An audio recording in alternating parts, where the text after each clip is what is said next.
সুন্দরবনের গহীনে শিবসা নদীর ধারে রয়েছে ৪০০ বছরের পুরানো এক কালী মন্দির। প্রত্নতত্ত্ববিদদের ধারণা ১৬শ শতকের শেষ দিকে বারোভূঁইয়াদের অন্যতম রাজা প্রতাপাদিত্য এই মন্দির স্থাপন করেন। প্রাচীন এই নিদর্শন ঘিরে রয়েছে কত শত ঘটনা ইতিবৃত্ত। এতদিন লোকচক্ষুর আড়ালেই ছিল সেই স্থাপনা। তবে বর্তমানে এখানে ইকো ট্যুরিজম সেন্টার করে দর্শনার্থীদের জন্য খুলে দেয়া হয়েছে ইতিহাসের। চারদিকে ঘন গাছের সারি, তারই মাঝে মাথা উঁচু করে দাঁড়িয়ে এক কালী মন্দির। শিবসা নদীর ধারে সুন্দরবনের গহীনে দেখা মেলে প্রাচীন এই উপাসনালয়ের। কালের বিবর্তনে ফিকে হয়েছে জৌলুস, মন্দিরের ডোম আর বিভিন্ন অংশ থেকে খসে পড়েছে ইট।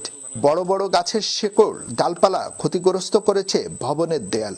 ঘন জঙ্গলে রোদের আলো ঠিকঠাক পৌঁছায় না, তাই বিভিন্ন স্থান শ্যাওলায় স্যাঁতসেঁতে। স্থাপত্যের কাঠামো আর শিল্পশৈলী সাক্ষ্য দেয় প্রায় ৪০০ বছরের ইতিহাসের। প্রত্নতত্ত্ববিদদের মতে বারোভূঁইয়ার অন্যতম যশোরের রাজা প্রতাপাদিত্য গুহরাই ১৬শ শতকের শেষে এই কালী মন্দির স্থাপন করেন।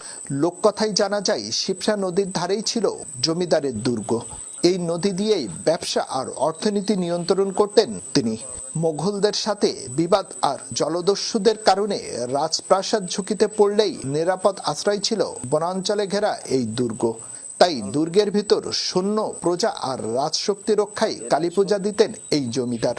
নদী ভাঙ্গনে অনেকটা বিলীন হলেও মোটা ইটের দেয়াল আর ধ্বংসাবশেষ এখনো জানান দেয়।